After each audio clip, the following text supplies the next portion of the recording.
Bienvenue sur Page à Page et merci d'être au rendez-vous pour un nouvel épisode. Mémoires d'Adrien de Marguerite Yourcenar est une œuvre littéraire majeure qui plonge le lecteur dans l'intimité et la vie d'Adrien, l'un des grands empereurs romains du IIe siècle. Publié en 1951, ce roman historique est une brillante exploration de la psyché d'un homme de pouvoir, captivant par sa profondeur psychologique et sa reconstitution minutieuse de l'Antiquité romaine.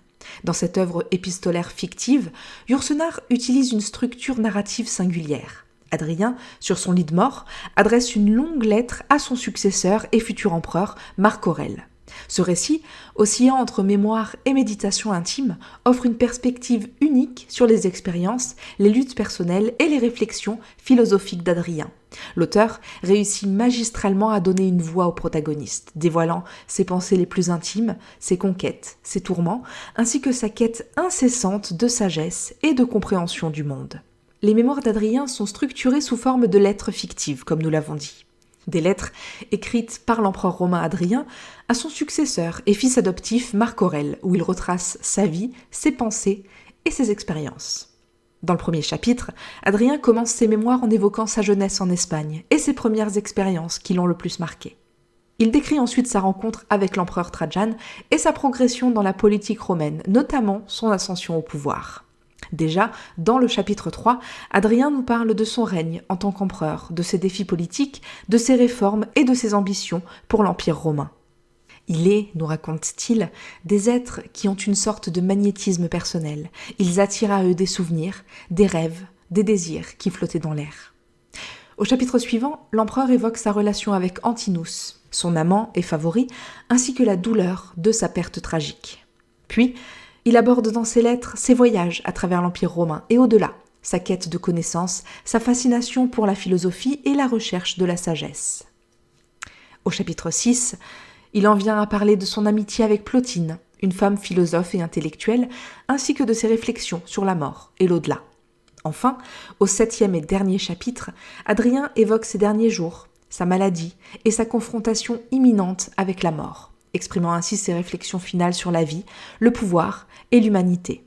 Tout au long de ces pages, le roman nous offre un portrait profond et introspectif de la vie et de l'esprit d'Adrien, ainsi qu'une exploration des enjeux politiques, philosophiques et émotionnels de l'Empire romain à cette époque. Il s'inscrit ainsi dans le courant littéraire du roman historique et de la littérature réflexive.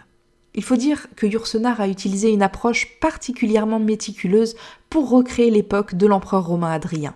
Elle utilise des détails historiques, des références et des événements réels pour donner vie à son personnage.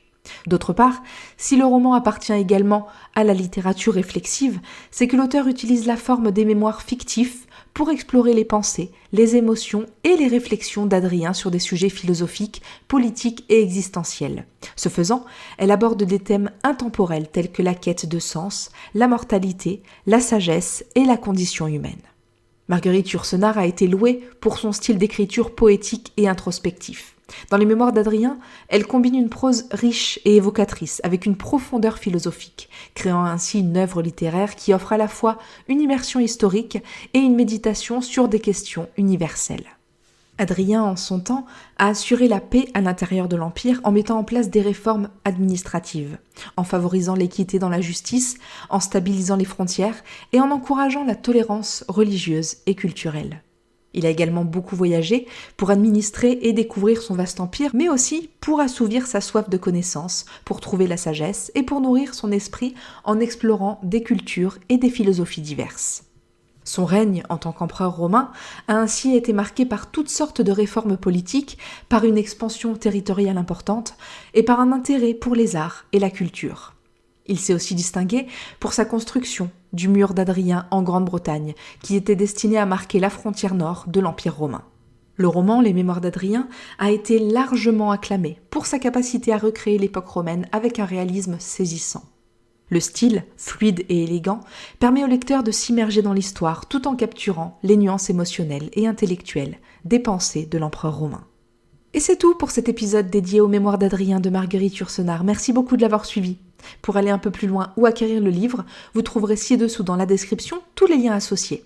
N'hésitez pas également à noter notre programme avec la note maximale et à nous suivre pour ne rien rater de nos futurs contenus, toujours sur tonlivre.fr. Merci et à très bientôt avec un nouveau livre.